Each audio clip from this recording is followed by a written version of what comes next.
Hi, hello, welcome. Hope you're good. Welcome to my channel. Welcome back to my channel, I suppose. How is life? I hope everyone is doing really, really well. Today, I'm doing a good old-fashioned classic Q&A. And you know why? Because I've been unorganised. I've been very unorganised. I go on holiday in 2 days' time. I'm going to Orlando with my family. When you'll see this, I'll already be in Orlando. Biscuit. I don't know if you can see my cat. He's just jumped on top of the bookshelf. There he is. Yeah, I'm going on holiday to Orlando and I've been so wildly unorganised. When you are self-employed, when you go away on holiday, you need to pre-plan your work, especially on YouTube. You need to pre-plan videos and pre-film videos and get them uploaded. Have I done that?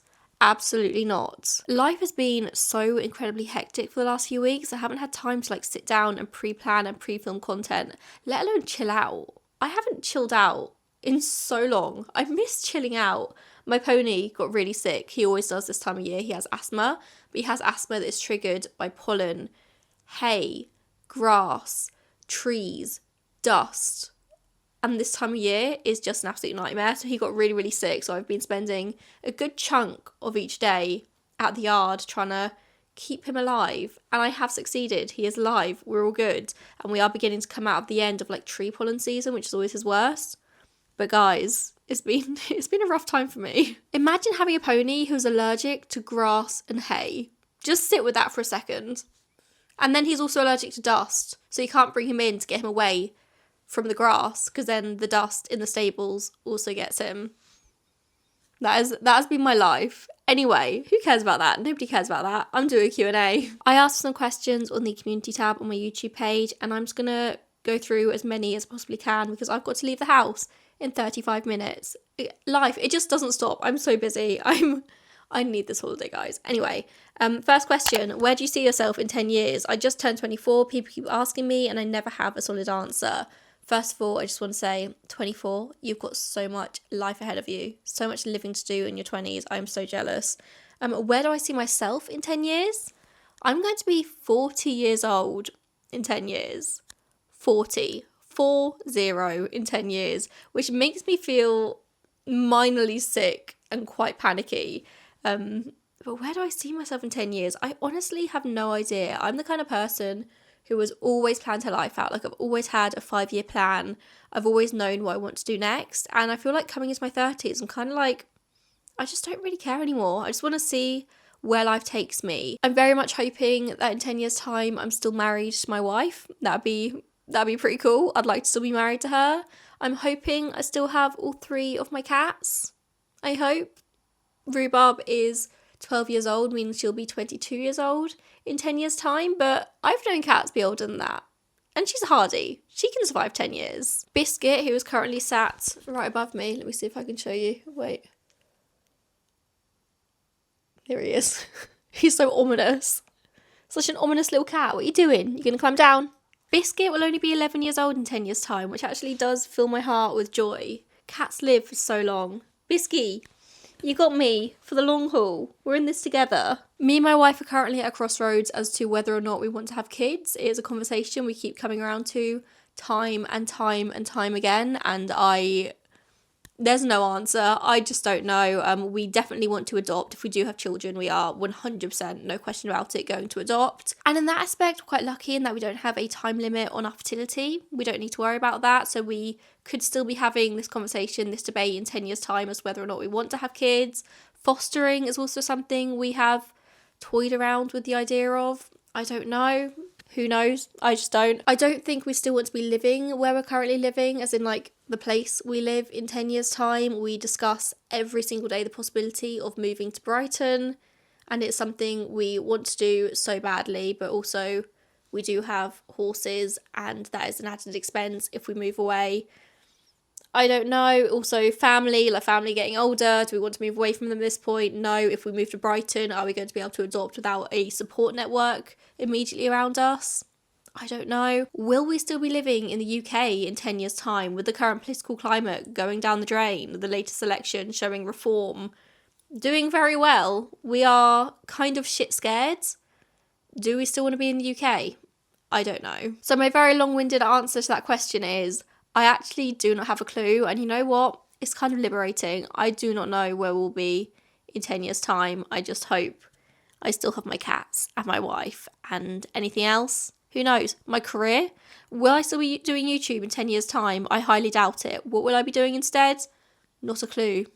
But there's transferable skills from this. I'll figure it out. What kind of content do I like to watch on YouTube? Any recommendations? Do I use TikTok often? Yes, I use TikTok all the time. It is a problem. I'm trying to cut back.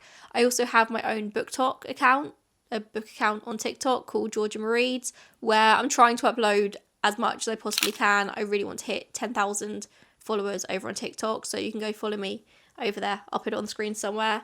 And what kind of content do I like to watch on YouTube? I am a sucker for a long ass video essay. I love a video essay. I love to feel like I'm learning something whilst I'm working. I just have YouTube on in the background all day, every day. So like the longer a video is, the better. I'm really, really into Matt Bernstein and the Get Fruity. I can't remember what it's called, podcasts, but I watch his videos on YouTube. Love them. I also love Jordan Teresa's video essays. I love Cruel World Happy Mind. She does really long videos sort of unpicking internet drama mostly, or like controversial internet figures. I love Uncle Herman, is a bit like similar thing but funnier, I suppose. Funky Frog Bay, again, very similar but also funny. If I want something a little bit lighter, I will go for Mike's Mike. His analysis of Pretty Little Liars is one of mine and my wife's favourite things on the entire internet. Those videos, if we're like having a down day, that is what we'll watch. It's really funny because I don't actually watch that much book content on YouTube. I watch a lot on TikTok, but not really on YouTube. And the same when I was doing my true crime content, I wouldn't watch other true crime creators. I don't know why that is. I think I just like don't want to be influenced by it, or I don't want to like make it my entire life. It's like work and then not work, if that makes sense. What are my book icks / red flags? Something that makes me go, oh no, I'm not going to like this. Immediately, the first thing that comes to mind is abuse that is masqueraded as romance, like dark romance. I'm just not into it. I'll never be into it. I just think there are so many ways that you can portray romance and all of the complications and complexities that come with romantic relationships without immediately having to turn to abuse to make that romance interesting. If you are writing a romantic couple and they're so boring that the only way you can make them interesting is like add a little sprinkling of abusive behaviour, that's bad writing. If you're writing a book about abuse, that's a different thing. That's an entirely different thing. But writing a book about abusive relationships and making it seem like that's romantic, that is so dangerous. It is so dangerous to put that out into the world, because then people who are dealing with that kind of behaviour in real life will think that that is what romance is. Again, I'm not talking about actual abuse in books. That's a separate thing. Writing abusive relationships and making them seem romantic. No, honey, what are you doing? Also, any romance books that lean really heavily into gender roles, like gender expectations in society, I can almost guarantee I'm not going to like that. And that goes for anything, straight, gay, sapphic, lesbian. If you lean too heavily on gender roles, I'm not into it. If I could choose only 3 pieces of literature to read for the rest of my life, what would I choose? That is such a big question. How on earth am I supposed to answer that? Okay, first up, I think I'll go for The Hunger Games because 1, it's 3 books or maybe even 5 books if you think about it in that way. And also there's just so much to analyse. I feel like it's really relevant to today's society. I am so deep into like Hunger Games analysis TikTok at the moment.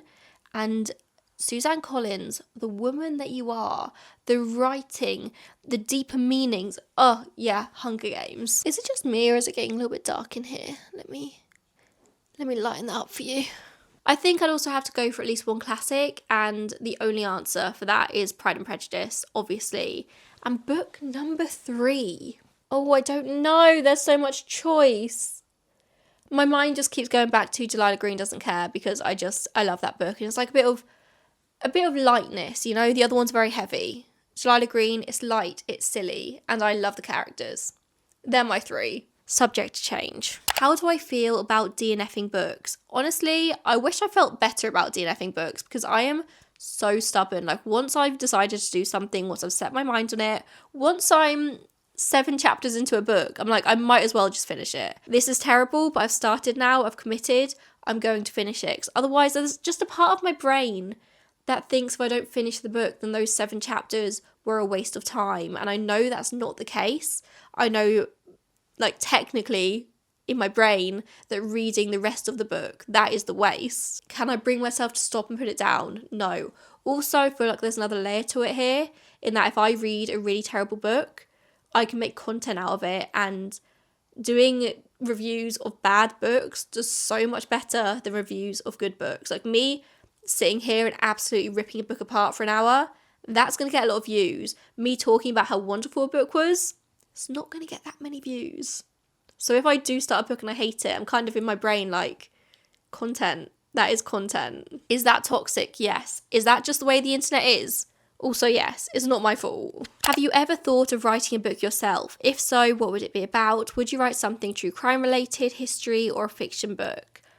I think about writing a book every single day of my life, and I'm really currently at the moment trying to get more confident with my creative writing.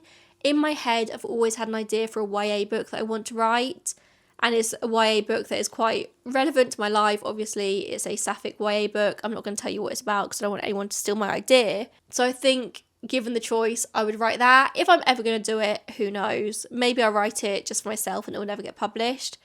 But I would love, love, love to write a book. As a teenager, I wrote all the time. I loved writing so much, and somewhere along the way, I lost my confidence with it. In an ideal world, that is what I want to write, but I think in reality, I'm actually a much more talented non-fiction writer.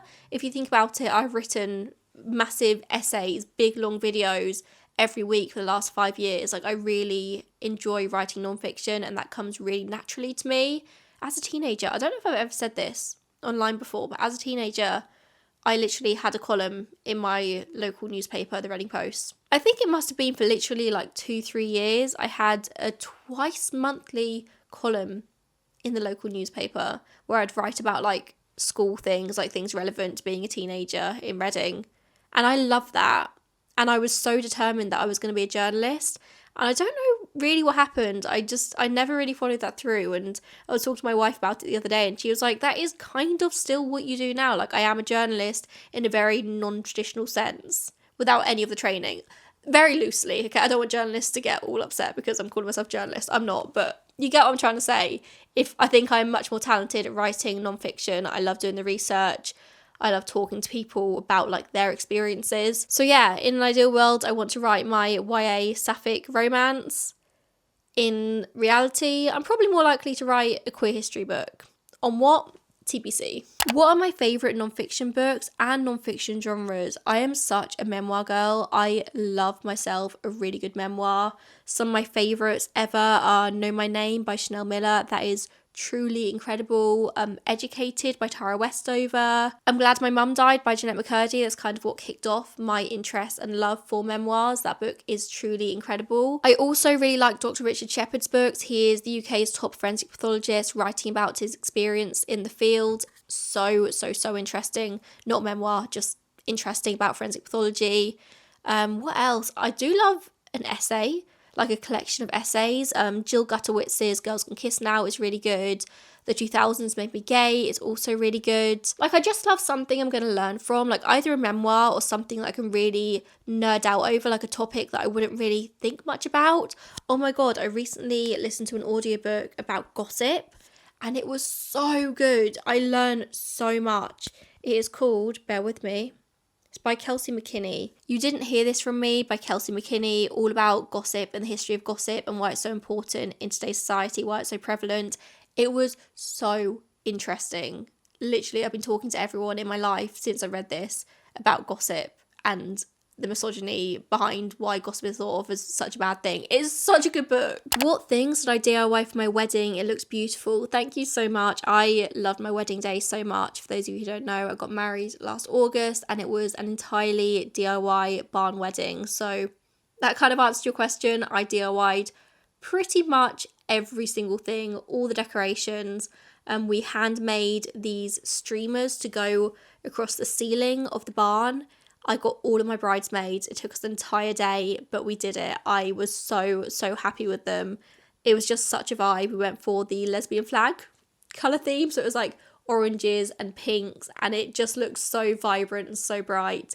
And I was so happy with how it looked. All the table decorations I DIY'd. I didn't make it all by hand, a lot of it, but I like decorated it all myself. All of the invites, all of the signage, all of the menus, things like that, I made myself on Canva. What else? Literally anything. Anything that went into our wedding, I probably made myself. And whilst my wife did help with like the physical act of like actually doing the DIYs, all the creativity stuff came from my brain. She's an accountant. She has no creativity. She won't mind me saying that. It's very true. But it was just such a wonderful way to like exercise my creativity. I really, really loved it. When people say that weddings are stressful to organise, they shouldn't be stressful. I had so much fun. So much fun. What books did I read when I was younger? I love this question. I was thinking the other day about the Molly Moon books. She was a kid who had the ability to hypnotise people. I love those books so much. They were so good. The series of Unfortunate Events series, I again love those so much. They were so dark to be reading as a child, series of Unfortunate Events, but they were like so pivotal in my reading journey. All the Roald Dahl books, I've read every single Roald Dahl book, every single kid's Roald Dahl book, and I loved him. All of the Mary-Kate and Ashley books. Did anybody else read the Mary-Kate and Ashley books? Because I had every single one and I loved them so, so, so much. I think about them all the time. Also, all the Jacqueline Wilsons. My favourites were Lola Rose and The Cat Mummy and Girls in Love, that series. I loved reading so much as a child. I had so many books and it was such like a pivotal part of like, I think who I am now. I could talk about this all day forever. I actually do kind of want to make a video at some point where I reread all of my childhood favourites, but a lot of them are very expensive now. They're hard to get hold of, but at some point I really do want to do that. Newer here, tell us about your partner. How did you meet? What are her favourite books? I will talk about my wife all day, every day. Like, you do not want to get me started. It was a true 21st century love story. We met on Tinder, of course. We did kind of like already walk in the same circles. She is a horse girl. My family are very horsey. Despite me talking about my pony at the very beginning of this video, I'm not like intensely horsey. I've never really like ridden competitively, so I didn't like really know her from that scene, but like my family knew her. Like, she already knew my mum and my dad and my sister like really well. In like 2016, 2017, my best friend went to a party and met Holly, my wife, at this party, and realised that she is a lesbian who likes horses. And she was like, my friend is also a lesbian and likes horses. I should set you guys up on a blind date. And then my friend came to me the next day and was like, I've met this girl you need to go on a date with. And at that time I was like very much still trying to figure myself out, still coming to terms with the gay thing. And I was like, you know what? I'm good, thank you. I don't want to go on a date with a girl just because she's a lesbian and has horses. So I turned her down. And then 5 years later, we matched on Tinder 2 weeks before COVID started, by the way. No, we met 2 weeks before COVID started. We probably matched like a month before it started. Went on our first date 2 weeks beforehand, had an intense, very lesbian 2 weeks. And then the world shut down. We couldn't see each other for like 4 months. So that's our romance. But you know what? In COVID's credit, I actually do give that time period a lot of props for how strong our relationship was, because we just FaceTimed every night for like 2 hours and spoke about life and spoke about what we wanted out of life for 4 months straight. Like, it really built our relationship on this pillar of communication and trust and just talking through everything intensely for hours on end. Very classic lesbian, but I think that is what made our relationship as strong as it is now. Why do I think sapphic books are the most disliked genre? Like, do I think publishing has to do with it, or the quality, etc., compared to its counterpart? And I don't know if by counterpart you mean like gay MLM books, or if you mean straight books. But I actually wrote some notes on this, because when I first saw this question come up, I was like, oh, that's really interesting. So let me just talk out loud for a bit and we'll see if it makes any sense. I haven't written a script, I've literally just written like bullet points. Straight off the bat, I think there is this pattern of historical erasure and stigma. Like for centuries, relationships between women were either erased or ignored or just sexualized. For a long, long time, it wasn't thought that women had any sort of sexual drive. They didn't have a sexuality. Women were just objects, essentially. And so when it came to two women having relationships, having feelings for each other, that just wasn't even acknowledged. It wasn't thought of as possible. And whilst gay men were very much stigmatized throughout history and have dealt with a lot of backlash, queer women were ignored, just marginalized, just completely pushed to the side. And obviously each one of those things has its issues. And it's just like this long legacy of silence, of just ignoring sapphic women and sapphic relationships. There's also a massive bias in the publishing industry, like an undeniable massive bias. The mainstream publishing industry has always traditionally favoured stories that cater to a presumed heterosexual, male, or just general default audience. Gay male stories sometimes found a niche a bit earlier in the industry because they were sensationalized or fetishized. Even a lot of women will read gay male stories over reading a sapphic story. Gay stories often fetishized by a straight female audience as well as by men and by gay men, whereas sapphic stories only really tend to appeal to sapphic women. Obviously, I am massively generalizing here. This could be an entire video in itself, and I would love to make that video, but I'm just reading from my notes. Sapphic stories are often dismissed as just being too niche. There's also sort of a double marginalisation problem here, where stories about sapphic women sit at an intersection of both sexism and homophobia.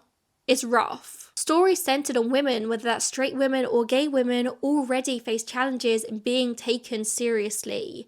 And adding queerness into that just adds a double otherness. There's also the issue of fetishization as well. That's a really hard word to say. The media often hypersexualizes women-loving women relationships for the male gaze, whereas authentic sapphic stories, they're not really told because they're not for men. Everything in this world is centered around men, around the male gaze.